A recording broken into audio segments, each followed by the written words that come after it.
Hello, welcome to Lesson 7 on child soldiers. This can be a rather distressing topic, so I just want people to be warned about that before we proceed. Today's lesson I will talk about the issue of child soldiers. I will relate the issue to human rights documents.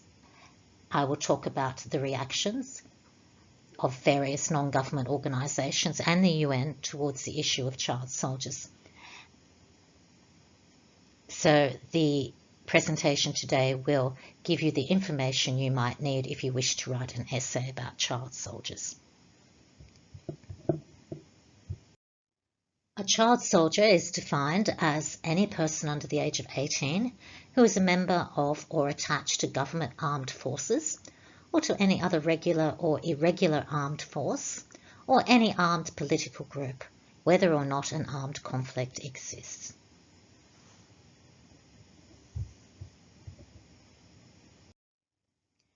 The use of children in war is very common around the world.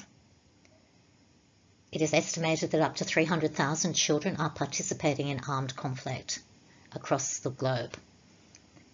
The children are used as fighters, but also used as cooks, porters, spies, sex slaves, particularly the girls, human shields, or for suicide bombing.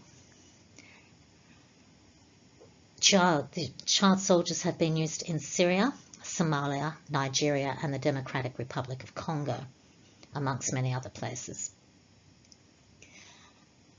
Some children are volunteered for the army in exchange for the protection of their families. Sometimes they are volunteered in exchange for food. In some places, guerrilla groups will provide clothes and meals if families give up their children to work as child soldiers. Sometimes children are sold by their parents to guerrilla groups, and sometimes child soldiers are fed drugs before being sent out into the field to kill people. On this page are links to several testimonies from rescued child soldiers, including a testimony from Deng Adut, who is a young man from South Sudan. He was recruited as a child soldier, was wounded in combat and rescued by the UN. He came to Australia as a refugee, studied at Western Sydney University, and is now working as a lawyer on refugee issues. These links will be on the Moodle, and I recommend that you look at them.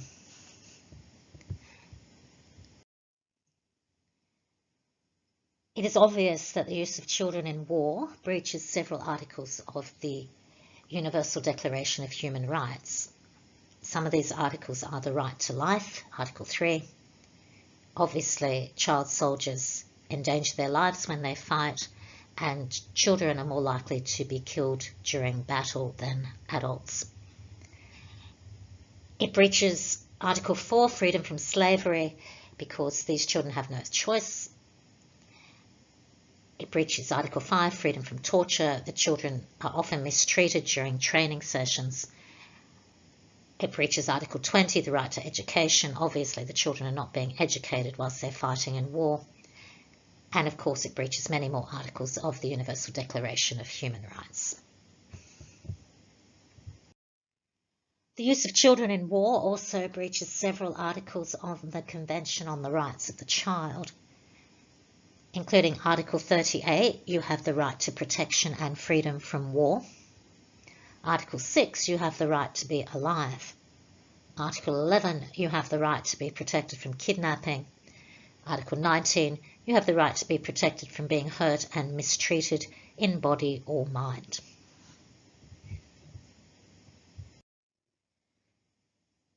There is also an optional protocol to the Convention on the Rights of the Child.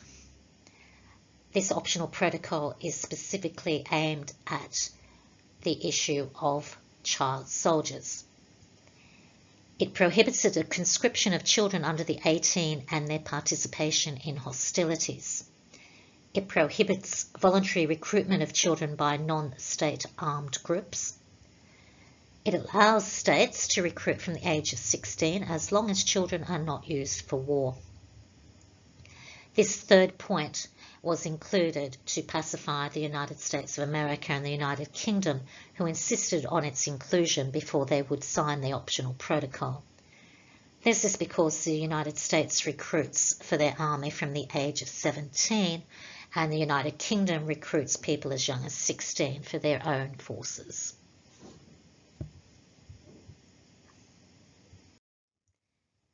The United Nations, through UNICEF, is particularly active on this issue. UNICEF has several places on the ground in places like South Sudan where they help child soldiers or former child soldiers reintegrate into their communities. UNICEF has helped more than 8,700 children who have been released from armed groups. They help the children find their families, and they provide medical care, counselling, educational, vocational training, and a safe place to live while the children recover from the trauma they've experienced through their participation in armed conflict. The United Nations, through UNICEF, is particularly active in reintegrating child soldiers into their community. The UN often negotiates with the state involved, the country involved, the state armed forces, and asks them to release child soldiers. The UN also has been known to negotiate with guerrilla forces on the ground to get them to release children. Children who are released from these groups are taken to UNICEF-supported childcare centres, such as the one in South Sudan. And in these childcare centres, there are social workers who help them take part in activities to help them overcome trauma and to support their reintegration into their communities. UNICEF also has people on the ground reuniting child soldiers with their families, and also provides other help for children who are victims of war. Another example of an initiative taken to raise awareness of the use of child soldiers in war is the International Day to Stop the Use of Child Soldiers, which is February 12th. It's called Red Hand Day. On this day, people around the world educated themselves and other people about the issue of child soldiers. They have activities in schools and around in communities to raise awareness of the issue around the world. Amnesty International is also heavily involved in reintegrating and rescuing child soldiers. But despite the efforts of the UN and Amnesty, there are still many countries around the world using children as soldiers. The US State Department in 2018 released a Trafficking in Persons report, and amongst other things, they said that the following countries are still using child soldiers. These countries included Myanmar, the Democratic Republic of Congo, Iran, Iraq, Mali, Nigeria, Somalia, South Sudan, Syria, and Yemen. Obviously, children are being used in Syria and Yemen in current wars, and often organisations such as ISIS have been known to use child soldiers in their battles. So the issue is still one that is very relevant today.